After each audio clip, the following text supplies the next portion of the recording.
Welcome to Maggie TV. All Maggie, all the time. Hey, Maglomaniac, do you want to put aside your plans for world domination for a moment and tell the viewers about this issue? Sorry. Hey gang, welcome to the first all-DVD issue of the PlayStation Underground. First off, we spent a little time with the Twisted Metal Black development team to see who's the driving force behind that dark and twisted storyline. Driving force, get it? Yes, very amusing. For those of you who wonder how we get a sports star's actual face into a video game, the guys at 989 Sports demonstrated some of their face-scanning techniques. Oh, so that's how you CG hosts put on your face in the morning. Bump. Now who's amusing? We wanted to do something cool and different for our Spyro Year of the Dragon story, so we took flight with the Insomniac development team. Yeah, and what was obviously a moment of insanity on the part of our legal department. And finally, I got to go to this year's Super Bowl, sort of, to check out the PlayStation events that went on before the big game. And even though we've changed our format to DVD, you'll still find all your old favorite sections, including the vault, downloads, cool moves, and more. Check it out, and I'll see you next issue. Great. You can go back to talking to yourself now. Talking to me? Are you talking to me?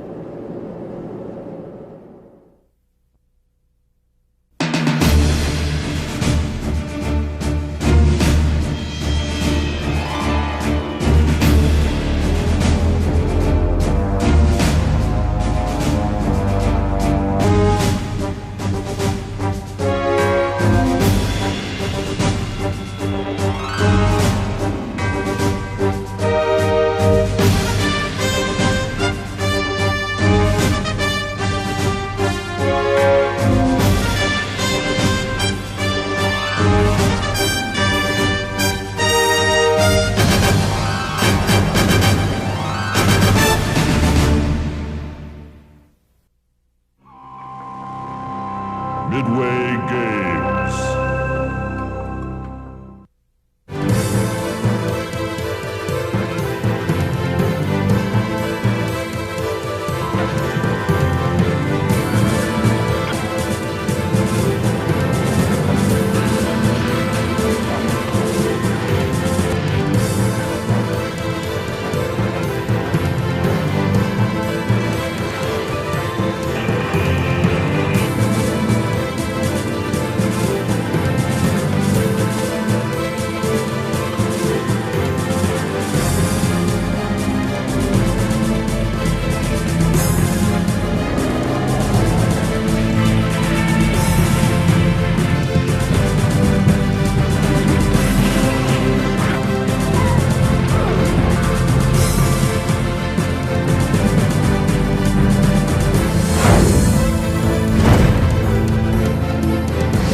Refused the sacrifice.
we asked the Insomniac team what the secret to Spyro Year of the Dragon was, they said flaming and gliding. Well, we wanted to put them to the test, and since we couldn't figure out a way to get them to breathe fire, we did the next best thing, gliding.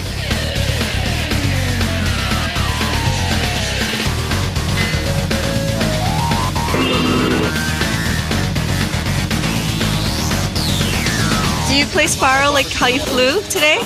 Oh God, no. With Spyro, I got the controls easy. It's down. With that thing? Yeah. The way I play Spyro is kind of the way I handle this. Every time I go up, I wind up crashing, so, you know.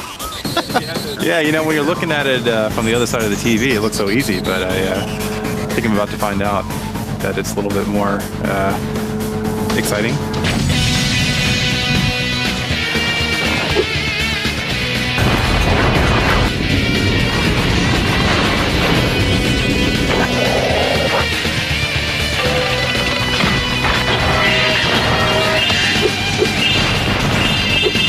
As exciting as Insomniac's hang gliding adventure may have been, it doesn't compare to what Spyro's been up to.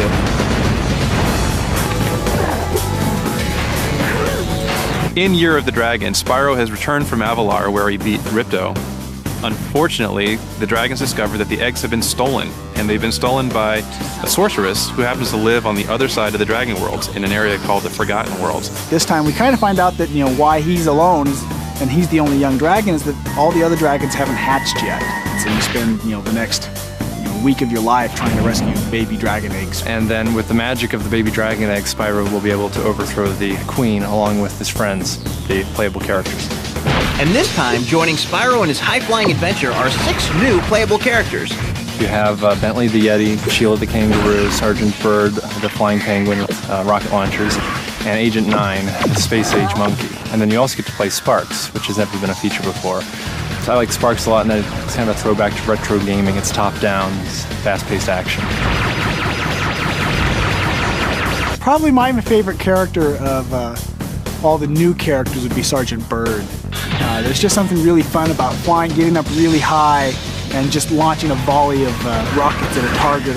It's always fun blowing stuff up. Mine is Agent 9, the space monkey, just because he's such a freaky character. And it is a lot of fun where you are able to go into sniper mode, and you can do that here with Agent 9. You can zoom into a character and blow him away from pretty far away. In addition to the new characters, Spyro Year of the Dragon is also packed with new mini-games. There's a really fun boxing mini-game where you can play Bentley the Strongman and take on the Yeti, who's making a cameo appearance from Spyro 2. You're actually in a ring, you've got a 3-round boxing match, and you can jab, you can use undercuts, you can block. Some of my favorite mini-games in the game are the submarine chases. There's just something about tailing in behind somebody and waiting for the torpedoes to lock on and then firing and watching it track in and sink your enemy, I find very enjoyable. Completing the game is no easy task, so we asked our team for a few hints on how to solve some of the more complicated puzzles. There are a lot of secrets in this game. Definitely look for cracked walls. There's specially marked cracked walls that if you charge, you can crash through them. If you're Sheila, you can kick through them. One of the trickier areas is actually one of the final snowboarding challenges in the super bonus level at the very end of the game. I was having a very difficult time. No matter how hard I tried, I'd always come in last place. And finally, someone clued me in that there's a great big jump right when you start. And do all your tricks off that first jump, and that'll charge up your turbos. And then just worry about staying on the track. The variety of gameplay in Spyro Year of the Dragon is mind-boggling, so we wondered if the team had any favorite levels. Fireworks Factory is easily my favorite level because we've got a little Matrix scene going on in there where the camera revolves around stop motion photography. We've got a really cool little mini game. It's a Doom shooter where you're playing Agent 9 in first person perspective and you can walk through these little dungeons. It's just a great, big, varied level. I have a couple of favorite levels in the game. The one of them would be Enchanted Towers. It's one of the ones where you play as Sergeant Bird, and so you're able to get some elevation and just let loose with the rockets and just shooting down balloons and flying creatures.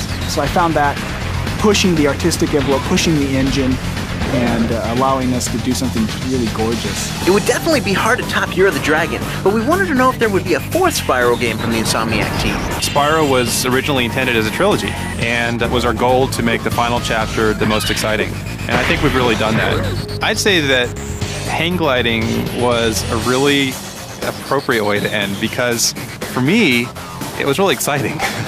I think that reflects what we were trying to do with Spyro. With each Spyro, we tried to make it more exciting for the players. Certainly, hang gliding has opened my eyes to what it's like to risk life and limb and do something that I would never normally do on my own. So I think there's kind of a good parallel there. Really, it makes me stop and think, well, what can we do in the next game that we end up going out someplace really cool and doing something fun? Well, if you don't have anything in mind, may we suggest a game that takes place in Hawaii?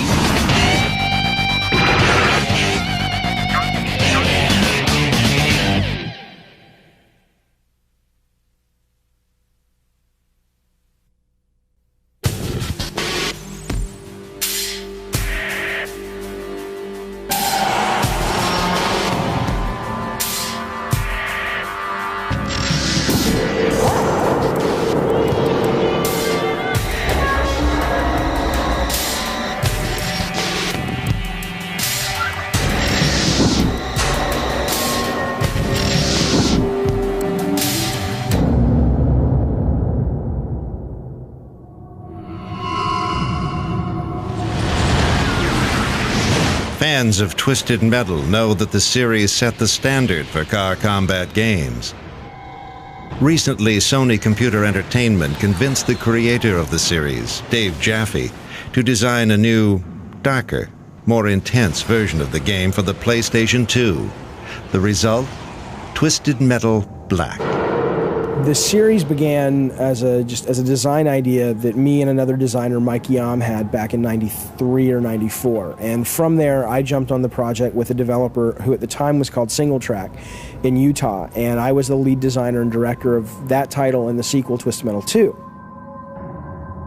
After Twisted Metal 2, another entirely different group began working on Twisted 3 and Twisted 4. And their take on the game was different than ours.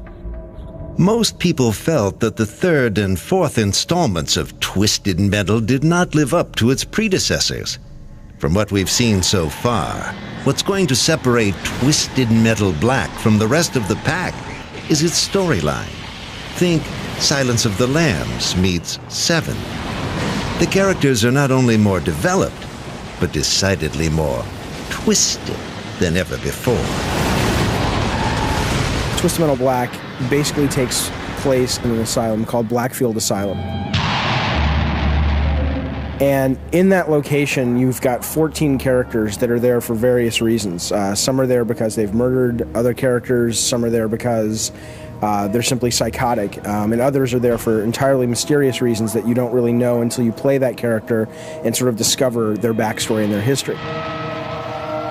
Calypso, who's this sort of character we based on Hannibal Lecter from the Silence of the Lambs, basically breaks them out looking for contestants for the Twisted Metal contest from the asylum. And he offers them pretty much anything they want if they'll play his contest, and the winner basically gets anything that their sort of heart and soul desires, which sort of in the tradition of Twisted Metal doesn't really turn out always to be exactly what they thought it was going to be. But besides the storyline, what we really wanted to do was focus on the deathmatch. So to that end, in the one-player game, we have our basic story tournament mode where you pick a character and sort of go through the world with that character. Then we've got endurance mode where we basically drop you into a level and there's no health, and we basically bring one car after another, after another, after another, and we try to figure out how many that you can get through before you basically get killed. And then in the multiplayer mode, we have traditional deathmatch, we have 2 to 4 player deathmatch, then we also have co-op mode where 2 players can go through the story mode together. But they all really are focused more on deathmatch.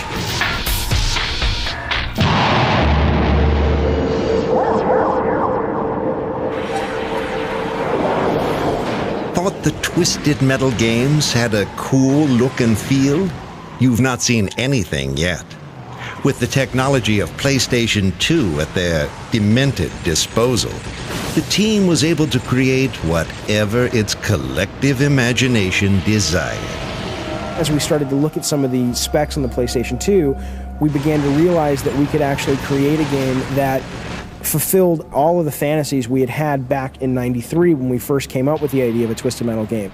We've got clouds rushing overhead that creates this kind of eerie feel. We've got trash and dead leaves blowing through the streets, firefights on crowded freeways with moving traffic, real-time weather and night and day changing. actually being able to see your characters in their cars, and in some instances have them sort of exit the car and do certain kinds of attacks. We have a lot of memory, a lot of processing, so you'll see a lot more interactivity, a lot more destructibility. I think in one of our levels we're up to, I don't know, close to 1,000 different things you can destroy. Not only are there more things to destroy, but there are a lot more ways to destroy them. In Twisted Metal Black, you will come face to face with a lethal array of new weaponry. In Twisted Black, we've made a real effort to build a significantly deeper weapon system and weapon structure. You can use them, of course, as fire and forget, and they'll have a lot of next generation capabilities. But for the skilled player, there's multiple ways that you can use some of the specials. Like the satellite attack. As you launch the weapon, these missiles shoot up out of your sunroof into the sky, and they start coming down towards the ground. And if you can get the enemy in the reticle when the missiles fall sort of on their own accord, you do significantly more damage, but it's significantly more challenging to do than if you basically launch them and bring them down immediately. Discover the dark, sinister world of Twisted Metal Black and come out screaming for more. The windows are shaking, pictures are falling off the wall, and it just sounds like the battle is going on in your living room. It's just unbelievable. We're excited to release this to the universe.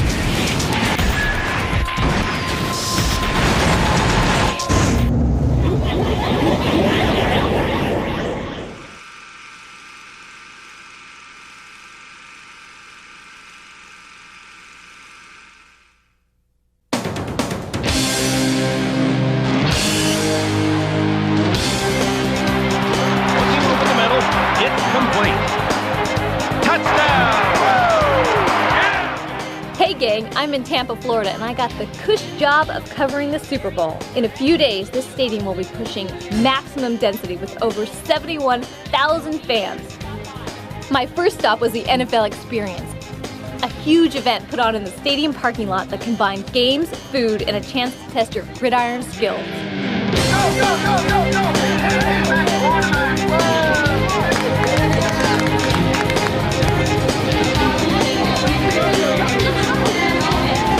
I stopped by the PlayStation 2 touring attraction where I hung out with New Orleans quarterback Jeff Blake. Outside the truck, people were pretty pumped up.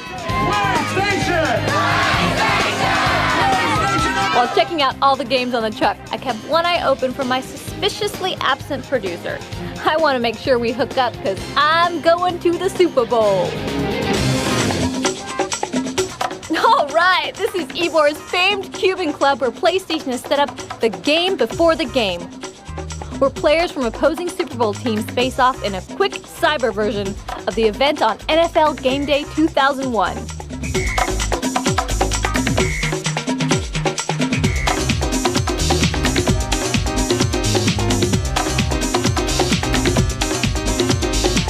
This year's event had Jason Sehorn of the New York Giants battling Qadri Ismail of the Baltimore Ravens. This is the 6th year of the game before the game, and so far every team that has won here has gone on to win the Super Bowl. But no pressure. How many quarters? Well, these are the rules. We're going to play 2 3-minute quarters. All right, Jason won the toss.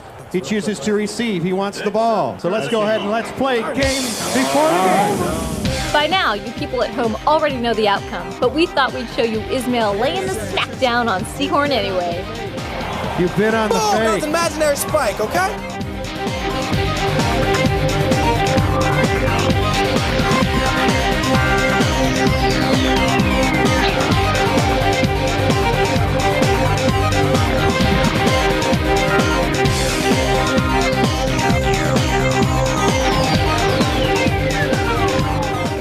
Five, 4, 3, 2, 1, and that's the game. Our winner from the Baltimore Ravens, Qadri Ismail. After that, it was off to the VIP party. If there's one thing you can count on at these events, it's unique guests, awesome food. You gotta take that little head, you gotta squeeze that little tail like that, wiggle that little boy, take him off.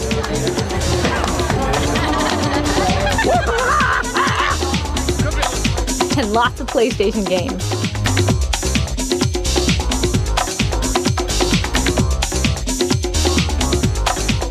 If you're in Tampa and you have the day off, you could hang out on the beach playing volleyball and building sandcastles. Or, in our case, my producer and I decided to check out the Florida Gators.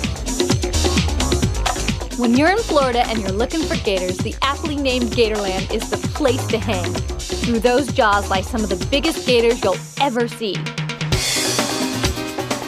Maggie, I thought you were talking about college football. We're not actually going in there.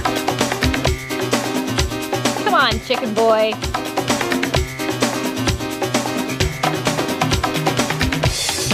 I figured, how often do you get to be this close to live 12-foot alligators? And seeing my producer squirm was just an added benefit. This is Maggie, coming to you live from inside the alligator pen. Maggie, would you please get out of there? I'm pretty sure our insurance doesn't cover this. Oh, come on. Would you look at the size of some of these guys? Are you getting them in the shot with me? Maggie, watch out! Oh, great. Now you've lost your hat. Would you get out of there before you lose something else? Chill out, Keith. Besides, that was your hat. Ooh, a 989 sportsman, eh? Come back here with that hat.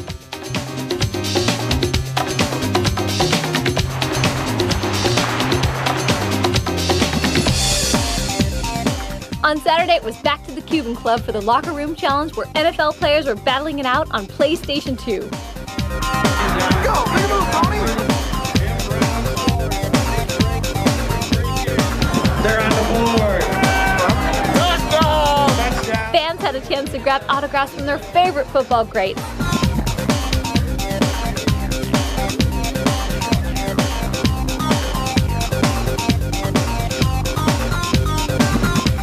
I asked a few people who they thought were going to win the big game. The Ravens are going to kick the Giants' ass!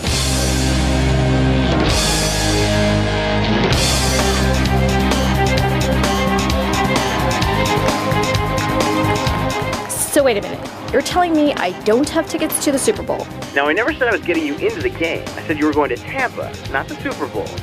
This is about your hat, isn't it? I said I'd get you a new one.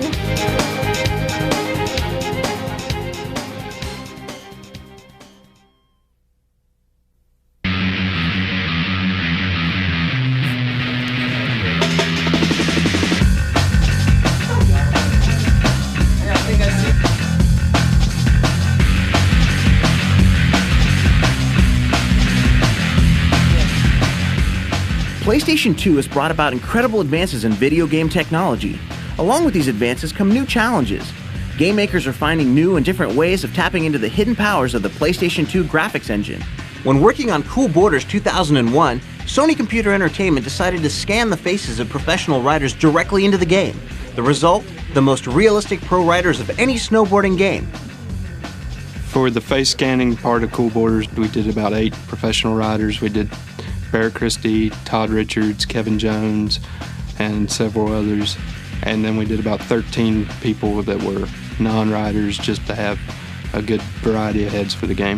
Having the pro riders face scans lends us the opportunity to have all kinds of introductory animations where you see the riders preparing for their run, adjusting their shirts, collars. It really lends itself well to the beginning and end of each run.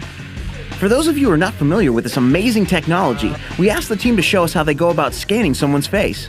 In order to scan a head, we bring the talent in and they sit in the chair, and we have a camera that projects a beam of light right onto their face. We capture 9 or 10 different angles, and what you have to do is you take like a front angle and then they twist around in a circle, and we get every different angle because you can't actually get a whole head in one shot. The camera senses the heat. It comes back with like a heat sensing photo. It reads the depths and the light, so the nose will show up red because it sticks out further. Further back it gets cooler shades, and then there's another lens on there that actually takes the capture. I take the pieces and I cut out the usable parts and I build the whole thing and I piece it together and end up with a 3D model, a nice mesh head. Once I get it basically patched together, and then I have to go through and fill in any holes and gaps and that kind of stuff. And then we apply the texture.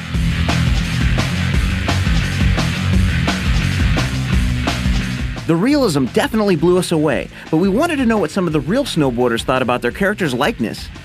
After each rider got his head scanned, they always want to go check it out. They're usually pretty shocked at how close it is, and some of them are pretty scared that that's what they actually look like in 3 dimensions. That's really weird. That's wrong. Pretty soon you're going to be able to make little beings out of computers. Their head will be spinning around on the computer, and they just can't believe it, how much it actually looks like them, and they all want to know, am I really going to look like that in the game? And they get real excited and can't wait to see it and play it themselves. Getting the most realistic looking face is only one part of the equation. Since realism is such an important part of a game like Cool Borders 2001, they also need to get the moves right. This is where having one of the largest in-house motion capture studios in the world comes in handy. The studio itself, I've heard that it's the second biggest in the world, and it's roughly about 60 by 40, and our hot zone is about 30 feet by 20 feet, which is one of the larger ones. We use a 15-camera Vicon system to accommodate all our motion capture needs. Capturing moves for sports games like football and basketball is easy, but how do you go about capturing a sport that involves flips and jumping off cliffs? The way we get all of our grabs and flips and tricks into the game, we actually set up an 18-foot trampoline in our motion capture studio. We actually had to make a special snowboard that was actually something a bit smaller to basically attach to the actor's feet. Then we had Todd Richards come down and bounce on the trampoline until he got enough air, then he'd throw one of the grabs out.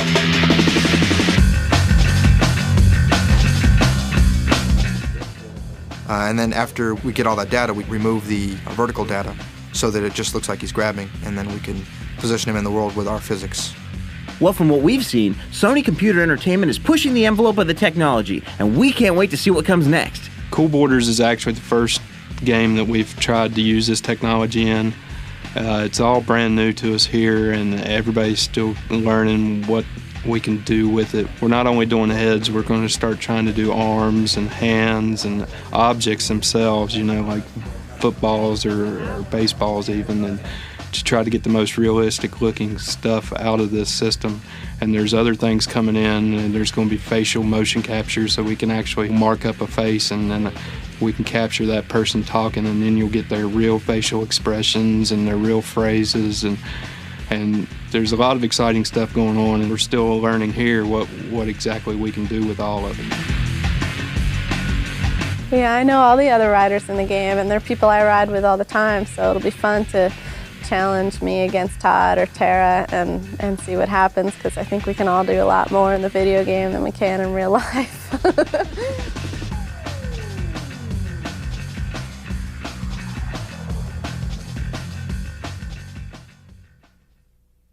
Hi, I'm CJ Canoy with 989 Sports, and I'll be showing you some cool moves with NBA Shootout 2001 for the PlayStation 2. We have Los Angeles Lakers at the Sacramento Kings. I'll be taking Jason Williams to pass on over to Chris Webber, the All-Star power forward, and we'll take you through some special moves to get a good look at the basket. Jason Williams here is holding down the square button to protect the ball from the opposing point guard Ron Harper. He's looking with icon passing, which is the L2 button. He'll pass on over to Chris Webber, the power forward. Chris will set up in the low post here. With the triangle button, you can face up and strafe. So I'm holding down triangle here. I'm going to go ahead and with the bottom two shoulder buttons, fake right and fake left respectively. I'm going to set Horace Grant up to the left, and I'm going to go around to the right and attack the basket for a slam. What happened here is all this you see here is all button combinations of holding down the triangle button and using your bottom two shoulder buttons to go left and right. And those are some cool moves for NBA Shootout 2001 for the PlayStation 2. Hi, my name is Eddie Cram. I'm here to show you a cool move today for NCAA Game Breaker 2001 on the PlayStation 2. What I'm going to show you today is total control passing to help you with your passing game on offense. What you do is, when I get to the line of scrimmage, I'm going to hit the L2 button to bring up the total control passing icon. What this is going to do is it's going to allow me to lead the receiver any direction I press on the D-pad, just like that. And that is how you perform total control passing on NCAA Game Breaker 2001 on the PlayStation 2. Hi, my name is Eddie Cram. I'm here to show you a cool move today for NCAA Game Breaker 2001 on the PlayStation 2. What I'm going to show you today is on defense. You can shift your defensive line depending on where you think the play might go before the snap of the ball. So when on defense, you can press L2 and left or right to shift the defensive line to go in the direction that you think the play might go. Straight ahead. Oh, the ball carrier almost popped that. The big old defender took his legs away. And that is how you shift your defensive line on NCAA Game Breaker 2001 for the PlayStation 2. Hi, the cool move I'd like to show you today is for the PlayStation 2 game called Silent Scope. This is a cool move that PC players will appreciate because you can use a USB device such as a mouse to control the crosshairs while you play the game. One of the things I like to do is with my left hand use the L1 button on the DualShock controller to zoom in and out. With my right hand, I'll use it to aim the crosshairs and to fire my rifle. I find that this will give me more control in creating headshots and gunshots, which results in higher points.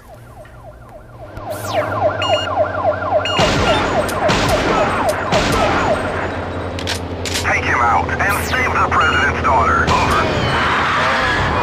See how easy that was? Now you give it a try. Hi, I'd like to show you a cool move from Silent Scope, a PlayStation 2 game. Later on in the game, there are some night missions which makes it difficult to see enemies in the dark. What I like to do is turn up the brightness on the television so you can see all the detail in the background and the enemies aren't hard to see. Let me show you. Turn up the brightness on the television.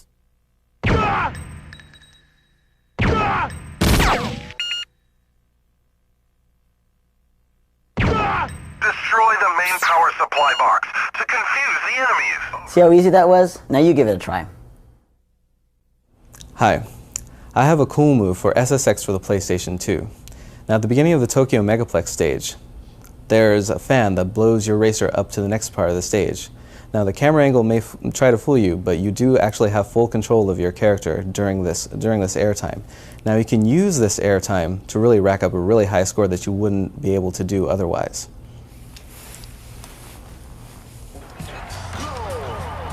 The fan comes up fairly quick in the stage. In fact, it's right here. Now you lose sight of your character, but as you can see, the score keeps racking up, and if you continue doing moves, you can get a really, really high score. In fact, you can actually rail, like I did right here, and get a really high score.